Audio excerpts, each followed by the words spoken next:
الحمد لله نحمده ونستعينه ونستغفره ونؤمن به ونتوكل عليه ونعوذ بالله من شرور أنفسنا ومن سيئات أعمالنا من يهده الله فلا مضل له ومن يضلله فلا هادي له ونشهد أن لا إله إلا الله وحده لا شريك له ونشهد أن سيدنا وسندنا وحبيبنا ومولانا محمدا عبده ورسوله أما بعد قال الله تبارك وتعالى في القرآن المجيد والفرقان الحميد أعوذ بالله من الشيطان الرجيم بسم الله الرحمن الرحيم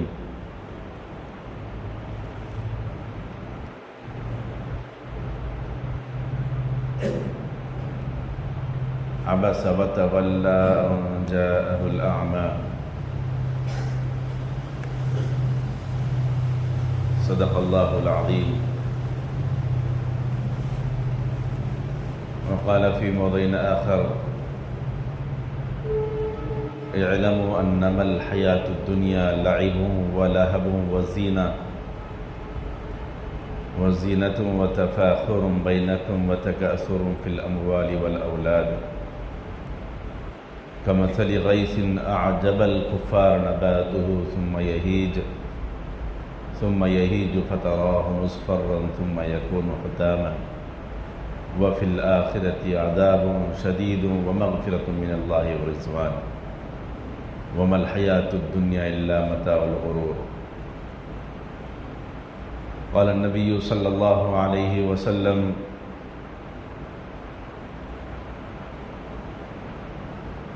العلم نور وقال في موضع آخر طلب العلم فريضة على كل مسلم ومسلمة صدق الله مولانا العظيم وصدق رسوله النبي الكريم نحن على ذلك من الشاهدين والشاكرين والحمد لله رب العالمين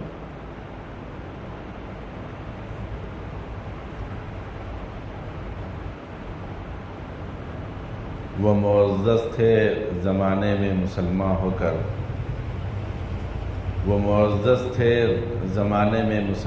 کر اور ہم خوار ہوئے تاریخ قرآن ہو کر معزز بزرگان گرامی عزیزان محترم برادران اسلام اللہ تبارک و تعالیٰ نے تمام مخلوقات میں انسان کو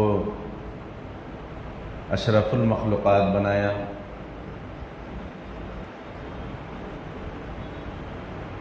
اشرف المخلوقات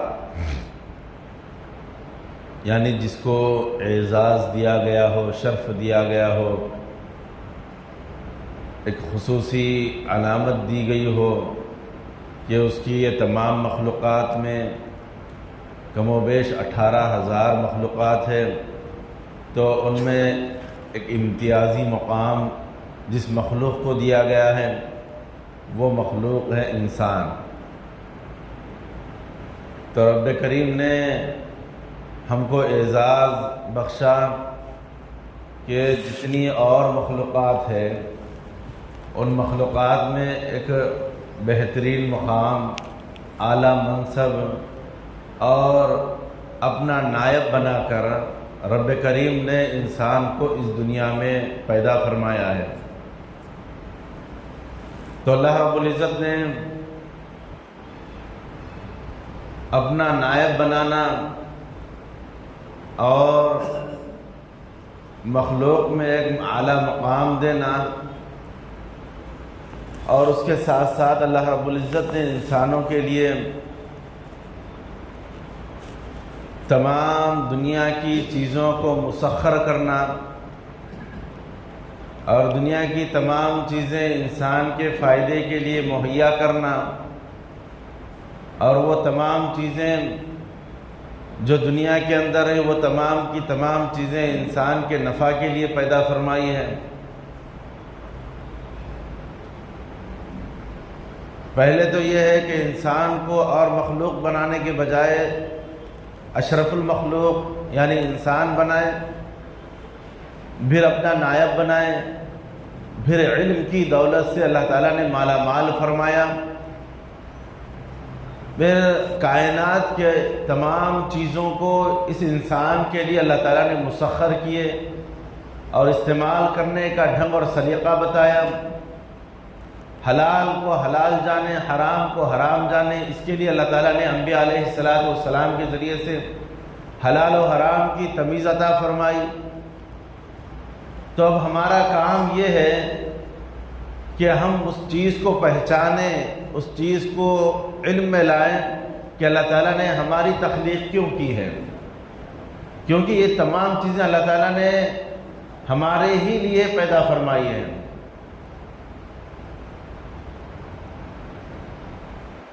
یہ جنگل کی ہری بھری سبزیاں ہو، بڑے بڑے درخت ہو، پھل پھول ہو، یہ سب انسان کے استعمال کے لیے ہے۔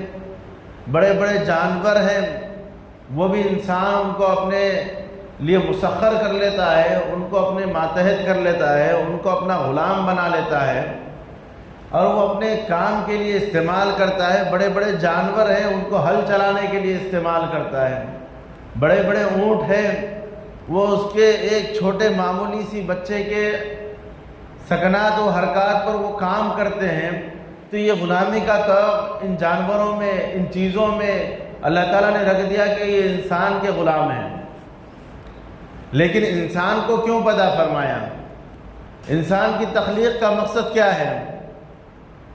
تو اللہ تعالیٰ نے فرمایا، اور اس کو اللہ تعالیٰ نے کلام پاک میں ارشاد فرماتے ہیں وَمَا خَلَقْتُ الْجِنَّ وَالْإِنسَ إِلَّا لِيَعْبُدُونَ، کہ میں نے انسانوں کو محض اپنی عبادت کے لیے پیدا فرمایا ہے۔ یعنی یہ تمام کی تمام چیزیں جو کائنات کے اندر ہے وہ انسانوں کے لیے ہے اور انسان میرے لیے ہے، یہ ہم کو سمجھنا ہے۔ اب اس سمجھنے کے لیے اللہ تعالیٰ نے کم و بیش سوالات انبیاء علیہ السلام کے سلسلے کو چلایا، اور وہ انبیاء علیہ السلام ہماری مکمل رہنمائی اور رہبری فرمائے ہیں۔ تو ہمارا کام یہ ہے کہ ہم وہ علم حاصل کریں، وہ تعلیم حاصل کریں جس کے ذریعے سے ہم اللہ کی عبادت کا طریقہ جان سکیں، اللہ کی معرفت پہچان سکیں، اللہ تبارک و تعالیٰ کی معرفت حاصل کر سکیں۔ یہ چیز ہم کو پانا ہے، کیونکہ انسان کا مقصد ہی یہ ہے کہ وہ اللہ کی عبادت کرے۔ اب اس کے لیے ہمیں تلاش کرنا ہے کہ اللہ کی عبادت کیسے ہوگی، اور اللہ تبارک و تعالیٰ کی عبادت ہم کیسے کر سکتے ہیں، اللہ تبارک و تعالیٰ ہم سے راضی کیسے ہو سکتا ہے، اللہ تبارک و تعالیٰ کی خوشنودی ہم کو کیسے حاصل ہو سکتی ہے۔ اب یہ ہم کو دیکھنا ہے۔ اب اس کے لیے اللہ تعالیٰ نے انبیاء علیہ السلام کے ذریعے سے ہر زمانے میں، ہر موقع پر، ہر علاقے میں یہ بات بتائی کہ اے بندو، تم اگر کامیاب ہونا چاہتے ہو اور مجھ کو راضی کرنا چاہتے ہو تو تمہارے لیے ضروری ہے کہ تم میری عبادت کرو اور وہ کام کرو جس سے میں راضی ہو سکتا ہوں۔ اب اس کے لیے ہر زمانے میں ہر نبی کے لیے ایک ہی کام تھا۔ وہ کام کیا تھا؟ لا الہ الا اللہ، کہ اللہ کے سوا کوئی عبادت کے لائق نہیں ہے، اللہ کے سوا کوئی معبود نہیں ہے۔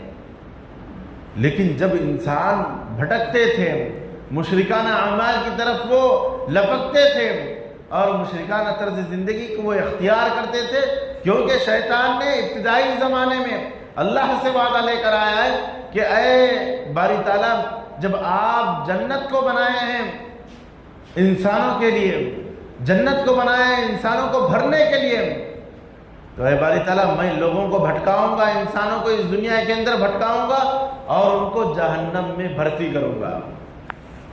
یہ شیطان نے اللہ سے وعدہ کر لیا۔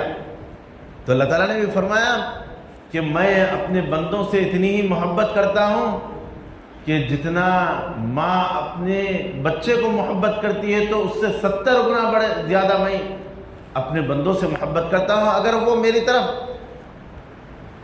طرف نگاہ اٹھا کر دیکھتے ہیں یا میری طرف چل کر آتے ہیں تو میں لپک کر ان کو لے لیتا ہوں، میں ان کی بخشش کرتا ہوں۔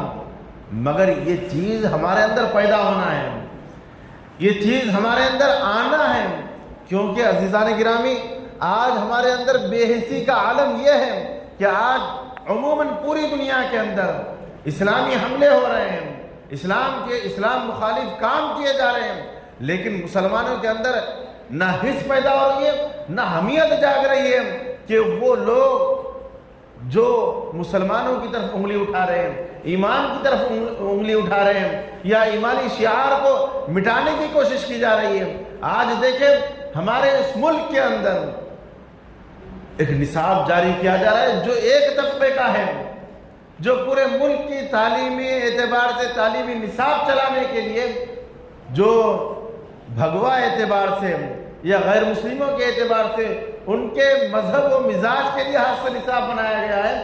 اب یہاں پر رہنے والا ہر طبقہ ہے، ہمارے ملک کے اندر ایسی کیپیسٹی ہے کہ ہر طبقے کا لوگ، ہر مذہب کے لوگ یہاں پر رہ سکتے ہیں، اور ان کو رہنے کی مکمل آزادی بھی ہے، اور ہمارا قانون بھی بتاتا ہے کہ ہر طبقے کا افراد اپنے مذہب کے لحاظ سے، اپنے مذہب کے مطابق اپنی زندگی گزار سکتے ہیں۔ لیکن تعلیمی اعتبار سے جس کے اندر یہ ملک کے اندر جو جمہوری ملک ہے، جو ہر طبقے کے لوگ کو اپنی آسانی کے ساتھ تعلیم، عمومی تعلیم حاصل کرنا ہے، لیکن یہاں پر ایک مذہب کی تعلیم دینے کے لیے ایک مذہب کے لوگ بڑا زور لگا رہے ہیں، اور وہ اس میں کامیاب بھی ہو رہے ہیں۔ لیکن یہاں پر رہنے والا دوسرا طبقہ جو بڑی تعداد میں رہتا ہے وہ مسلمان ہے، جس کو اقلیت میں شمار کیا جاتا ہے، لیکن اقلیت نہیں ہے وہ، لیکن ہمارے اوپر یہ باور کیا جا رہا ہے کہ تم اقلیت ہو، تم کم ہو، تم کم درجے کے ہو۔ تو آج ہم اسی چیز کو مان لے رہے ہیں کہ ہم بے حیثیت ہیں، ہمارے اندر طاقت نہیں ہے، ہم نہیں سمجھ سکتے۔ لیکن عزیز ساتھیوں، ہمیں موازنہ کرنا ہے کہ صحابہ کرام رضی اللہ تعالیٰ علیہ مجمعین بالکل کم تعداد میں تھے، صرف 313 تھے، لیکن بڑے بڑے لشکروں کے اوپر بھاری ہو گئے۔ آج ہماری تعداد بڑی ہے، آج ہم مال و متاع کے لحاظ سے بھی بڑے تعداد میں ہیں، لیکن آج ہمارے اندر حوصلے نہیں ہیں، ہمارے اندر ہمتیں نہیں ہیں، آج ہمارے اندر پستی کا عالم اس وجہ سے ہے کہ ہم اس قوت کے ساتھ، اس اعتماد کے ساتھ، اس حمیت کے ساتھ، اور اس ذہن کے ساتھ اور اس عقیدے کے ساتھ اسلام کو حاصل کرنا چھوڑ دیے، دینی تعلیمات پر عمل کرنا چھوڑ دیے، جس کی وجہ سے آج ہمارے اندر ہمتیں، حوصلے کم ہو گئے ہیں۔ آج ہم اپنے ہی سائے سے ڈرنے لگے ہیں، آج ہم کسی اور کے ڈرانے سے ڈر رہے ہیں، کسی اور کے خوف دلانے سے خوف کھا رہے ہیں، حالانکہ مسلمان وہ ہے کسی کے ڈرانے سے نہیں ڈرتا، نہ کسی کے خوف دلانے سے خوف کھاتا ہے، بلکہ اس کے اندر حوصلے عزائم پختہ ہوتے ہیں۔ وہ مکمل طریقے سے جب شریعت پر چلنے لگے گا، ایمان پر چلنے لگے گا، تو وہ کمیت کو نہیں دیکھے گا، بلکہ وہ یہ دیکھے گا کہ میرا اللہ کیسے راضی ہوگا، میرا اللہ مجھ سے کیسے راضی ہوگا، اس چیز کو دیکھے گا وہ۔ تو وہ یہ دنیا کی کمیت کو، دنیا کی قلت کو نہیں دیکھے گا، بلکہ اللہ کی رضامندی کو دیکھے گا۔ جب اللہ کی رضامندی ہوگی، اسلامی حمیت ہوگی، اسلامی غیرت ہوگی، تو وہ کم چیز سے بھی بھاری چیزوں کے اوپر غالب آ جاتا ہے۔ تو آج ہم بڑی تعداد میں ہونے کے باوجود، آج ہم بڑے ہونے کے باوجود بھی آج ہمارے اندر یہ باور کرایا گیا کہ تم کم ہو، تمہاری طاقت کم ہے، لہذا اپنے آپ کو کنٹرول رکھو، اپنے آپ کو دبا کے رکھو، اپنے آپ کو سہم کے رہو۔ تو آج ہم ویسے ہی ہوتے جا رہے ہیں، حالانکہ ہم اس ملک کے اندر برابر کے شہری ہیں، ہم اس ملک کے اندر برابر کے حقدار ہیں، لیکن آج ہم کو ہمارے حقوق سے روکا جا رہا ہے، ہمارے حقوق چھینے جا رہے ہیں، آج ہم تماشائی بنے بیٹھے ہیں۔ وجہ یہ ہے کہ آج ہم اسلامی شعار کو اور اسلامی اعتبار سے ہم انہی چیز کو دیکھتے ہیں، نماز پڑھنا، روزے رکھنا، حج کرنا، بس اس کے اندر ہم محدود رہ گئے ہیں۔ اس کے علاوہ بھی عبادت ہے۔ اللہ تبارک و تعالیٰ فرمایا ہے کہ میں نے انسانوں کو محض اپنی عبادت کے لیے پیدا کیا ہوں۔ تو ہمارا کام تو تھا کہ ہمارا ہر مومنٹ، ہمارا ہر لمحہ، ہمارا ہر کام وہ عبادت میں شمار ہو، لیکن ہم عبادت کیا سمجھتے ہیں؟ بس چند چیزیں، نماز پڑھ لیں، روزہ رکھ لیں اور جو دینی امور ہے بس ان کو کر لیں، یہ عبادت سمجھتے ہیں. حالانکہ عبادت یہ عبادت نہیں ہے ہی، لیکن اس کے علاوہ بھی عبادت ہے. اس کے علاوہ بھی ہماری زندگی کا ہر شیڈول، ہمارے زندگی کا ہر کام، ہمارے زندگی کا ہر نمونہ وہ آئیڈیل ہے، نمونہ ہے وہ نبی اور صحابہ کرام رضی اللہ تعالیٰ عنہ اجمعین کی زندگی کا. اللہ کے نبی صلی اللہ علیہ وسلم نے ہر شعبے میں ہم کو دین کا، شریعت کا مزاج بتایا ہے. اگر ہم اس کے مطابق اپنی زندگی کو ڈھالیں گے تو ہمارا ہر لمحہ، ہمارا اٹھنا، ہمارا بیٹھنا، ہمارا سونا، ہمارا ہر کام، ہماری تجارت، ہمارا لین دین، ہمارا معاملہ، ہماری معاشرتی زندگی، یہ تمام کی تمام معاملات کی زندگی یہ ہماری دین ہی دین ہوگی. جو اللہ تعالیٰ فرما رہے ہیں کہ محض اپنی عبادت کے لیے انسان کو پیدا فرمائے تو پھر ہم اس میں پرفیکٹ اترنا بھی ہوگا. آج ہم کیا سمجھتے ہیں کہ جو مخصوص اعمال ہے وہی عبادت ہے، اس کے علاوہ زندگی کے اور جو معاملات ہیں اور جو معاشرتی زندگی ہے، معاملاتی زندگی ہے، عبادات ہے، اخلاق ہے، ہم اس کو عبادت نہیں سمجھتے.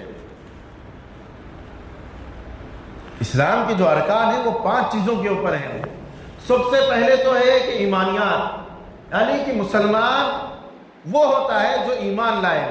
اللہ کے نبی صلی اللہ علیہ وسلم نے فرمایا لا الہ الا اللہ محمد رسول اللہ، اے لوگو تم لا الہ الا اللہ کہہ لو تم کامیاب ہو جاؤ گے. جو اللہ کے نبی صلی اللہ علیہ وسلم نے جودی پہاڑ پر ٹھہر کر جو اعلان کیا قولوا لا الہ الا اللہ تفلحوا، اے لوگو تم لا الہ الا اللہ کہہ لو کامیاب ہو جاؤ گے.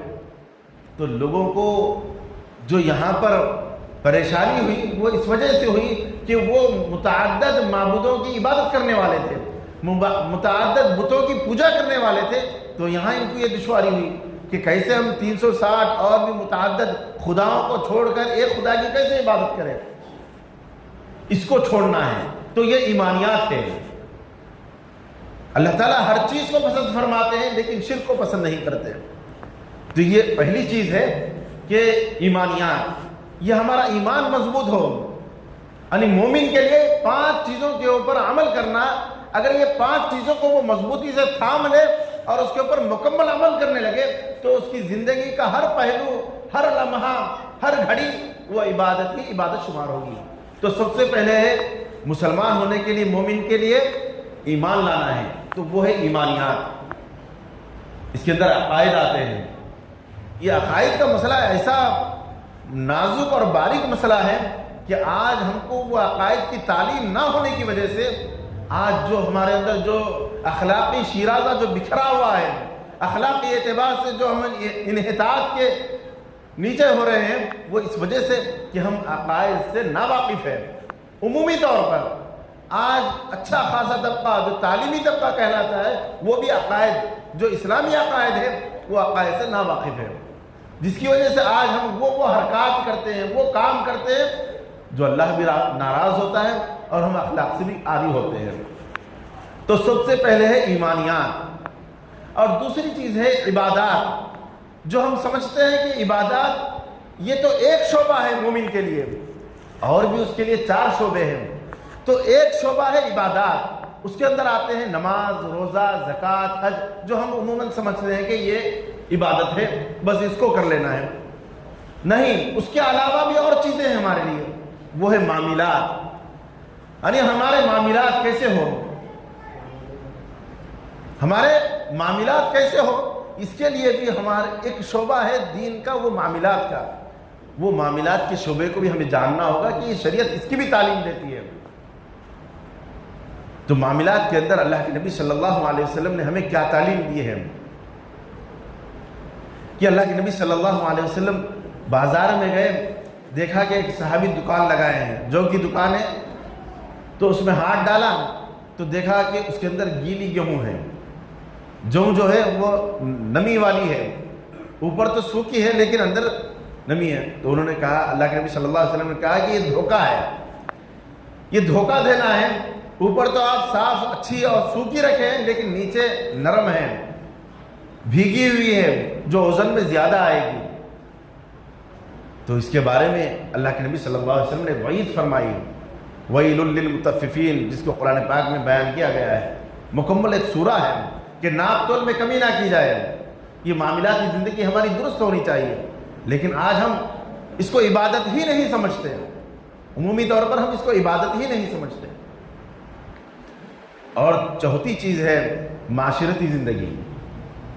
ہم معاشرے کے اندر رہ رہے ہیں تو ہم سے کئی ایک معاملات ہوتے ہیں، والدین کے ساتھ سب سے پہلے، بھائی بہنوں کے ساتھ، برادری کے ساتھ، میاں بیوی کے ساتھ۔ یہ حقوق ہمارے ساتھ لگے ہوئے ہیں، ان حقوق کو ادا کرنا بھی یہ عین عبادت ہے، لیکن ہم ان حقوق کی پامالی کرتے ہیں اور سمجھتے ہیں کہ ہم عبادت کر رہے ہیں، روزہ رکھ رہے ہیں، نماز پڑھ رہے ہیں، حج کر رہے ہیں، لہذا ہماری مغفرت ہو جائے گی۔ یہ ہمارا دھوکہ ہے، یہ دھوکہ ہے، ہم دھوکے میں پڑے ہیں، لیکن ہم ان چیزوں کو بھول جاتے ہیں۔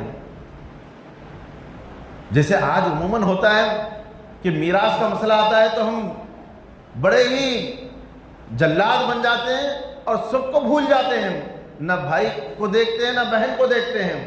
یہاں پر ہم اس کے اوپر جب قابض ہو جاتا ہے کوئی تو یہ سمجھتا ہے کہ میرا ہی حق ہے، میں ہی اس کا حقدار ہوں، میں نے فلاں بات کے موقع پر یہ کام کیا تھا، والد صاحب کو ایسے موقع پر میں ساتھ دیا تھا، فلاں یہ کیا تھا۔ اتنے وعدے وعیدے سامنے لا لیتے ہیں کہ دوسرے اشکال کرنا کیا ہے، وہاں پر عرض کرنے کی کوشش بھی نہیں کرتے ہیں۔ کیوں کہ پھر کل کے دن ہمیں بھائی کی صورت دیکھنا ہے، پھر آنا ہے، ہمیں یہ سب چیزیں بھول جاتے ہیں اور ہم اس کے اوپر قابض ہو جاتے ہیں، لیکن وہ کیا ہے، میراث کی چیز ہوتی ہے۔ ان چیزوں کو، معاشرتی چیزوں کو ہم ایمانی نہیں سمجھتے، حالانکہ عین عبادت ہے، عین یہ اسلام ہے، یہ اسلام سکھاتا ہے۔ اور پانچویں چیز ہے اخلاق۔ آج ہمارے اخلاق اتنے گر گئے ہیں کہ ہم اخلاق کے اعتبار سے تو بالکل عاری ہیں، ہم اخلاق کو عبادت ہی نہیں سمجھتے۔ یہ وہ 5 چیزیں ہیں جو مومن کو مضبوطی سے پکڑنا ہے۔ سب سے پہلے ایمانیات، دوسرا ہے عبادات، تیسرا ہے معاملات، معاشرت اور اخلاق۔ یہ 5 چیزیں ہیں، جب مومن ان چیزوں کے اوپر عمل کرتا ہے، ان چیزوں کو مضبوطی سے پکڑ لیتا ہے تو وہ مومن کہلاتا ہے، مسلمان کہلاتا ہے اور ایمان کا پختہ ہوتا ہے۔ لیکن آج ہم چند ایک چیزوں کو اپنا لیتے ہیں اور اس کو سمجھتے ہیں کہ اب میں مکمل مسلمان ہوں، اب جنت میری ہے، اب میں جنت کا حقدار ہوں۔ عزیزان گرامی، ہمیں یہاں رک کر دیکھنا ہے کہ صحابہ کرام رضی اللہ تعالیٰ علیہ مجمعین بالکل قلیل مدت میں، قلیل تعداد میں تھے، کم تعداد میں تھے، لیکن پورے عالم کے اندر ان کا ڈنکا بجنے لگا۔ حضرت عمر فاروق رضی اللہ تعالیٰ، ان کی حالت اسلام سے پہلے کیا تھی، اسلام کے بعد کیا تھی، پوری دنیا کے اوپر وہ حکومت کرنے لگے۔ عزیز ساتھیو، کیا ایسے ہی ہو گیا؟ نہیں، جو اللہ کا ہو جاتا ہے اللہ اس کا ہو جاتا ہے۔ جب وہ جو بات کرتا ہے اللہ تعالیٰ وہ اپنی طرف سے فیصلے لیتے ہیں۔ تو عزیزان گرامی، آج ہم بھی وہی مسلمان ہیں، آج ہم بھی وہی نام لیوا ہیں، آج ہم بھی وہی قرآن، وہی نبی کو ماننے والے ہیں، وہی صحابہ کی پیروی کرنے والے ہیں۔ آج ہمارے اندر بھی وہ طاقت و قوت ہونا چاہیے، آج ہمارے اندر بھی وہی شجاعت ہونا چاہیے، لیکن ضروری اس کے لیے ضروری ہے کہ ہمارے اندر حوصلے ہونا چاہیے، عزائم جس کے پختہ ہو، نظر جس کی بلند ہو، تلاطم خیز موجوں سے گھبرایا نہیں کرتے۔ آج ہم فلاں ہم کو کیا سمجھے گا، ہم اسلام کے اوپر، دین کے اوپر اگر ہم مکمل چلنے لگیں گے تو ہمارے خاندان والے کیا کہیں گے، ہمارے دنیا والے کیا کہیں گے، فلاں کیا کہیں گے، فلاں کیا سمجھیں گے۔ آج ہم یہ سمجھ کر ہم دنیا تو بنا لے رہے ہیں لیکن آخرت کو بھول جا رہے ہیں، جو آخرت لامحدود زندگی ہے جس کے اندر ہمیشہ رہنا ہے، ہم اس کو بھول جا رہے ہیں۔ اور اللہ تعالیٰ فرما رہے ہیں کہ میں محض انسان کو اپنی عبادت کے لیے اور جنت انسان کے لیے بنایا ہوں، لیکن ہم اس چیز کو بھول رہے ہیں۔ عزیزان گرامی، ہم ہوش کے ناخن آئیں اور ہوش کے ناخن لیں، اپنے آپ کو ہوش میں لائیں، دیکھیں اللہ تبارک و تعالیٰ ہم سے کیا مطالبہ کر رہا ہے اور ہم کیا کر رہے ہیں۔ یہ دنیا عارضی دنیا ہے، اس دنیا کے اندر ہمیں مستقل رہنا نہیں ہے، بلکہ یہ دنیا امتحان حال کی طرح ہے۔ اللہ تبارک و تعالیٰ ہمیں آزمانے کے لیے بھیجے ہیں کہ بندہ اپنی نفسانی زندگی گزارتا ہے یا میری رب چاہی زندگی پر عمل کرتا ہے، کیونکہ اللہ تبارک و تعالیٰ نے نبی رحمت صلی اللہ علیہ وسلم سے اعلان فرمایا کہ عقل مند و ہوشیار وہ ہے جو موت سے پہلے موت کی تیاری فرما لے، اور بیوقوف وہ ہے جو اپنی نفسانی خواہشات کے اوپر عمل کرے اور اللہ سے کہے کہ اللہ غفور الرحیم ہے، اللہ ستار ہے، اللہ غفار ہے۔ اللہ ستار غفار ہے ہی جس کی وجہ سے آج ہمارے گناہوں کے اندر اگر سڑان اور بو ہوتی تو آج ہم سے کوئی قریب نہیں آتا۔ ہمارے غلطیاں، ہمارے کام، ہمارے کرتوت ایسے کہ اگر ان کے اندر بو ہوتی تو آج ہمارے قریب کوئی نہیں آتا۔ اللہ کی غفاری، اللہ کی ستاری اس کے اوپر پردہ ڈالی ہوئی ہے، جس کی وجہ سے آج ہم بڑے ہی تر انداز میں ہم پھر رہے ہیں۔ اللہ کے نبی صلی اللہ علیہ وسلم فرماتے ہیں الکیس من دان نفسہ وعمل لما بعد الموت والعاجز من اتبع ہواہ وتمنى علی اللہ۔ عقل مند وہ ہے جو موت سے پہلے موت کی تیاری کرے، اور بیوقوف وہ ہے جو اپنی نفسانی خواہشات پر عمل کرے اور اللہ سے لو لگائے۔ یہ کیسی بات ہے؟ اللہ تبارک و تعالی ہم سب کو عمل کی توفیق عطا فرمائے، صحیح معنوں میں دین و اسلام پر چلنے کی توفیق نصیب فرمائے، اللہ کی مرضی، اللہ کی معرفت ہم سب کو حاصل کرنے کی توفیق نصیب فرمائے، شریعت کا علم حاصل کر ہم سب کو اس کے اوپر مکمل چلنے کی توفیق نصیب فرمائے۔ آمین۔ وما علینا الا البلاغ۔ جو احباب سنت نے پڑھے سنتیں پڑھ لیں۔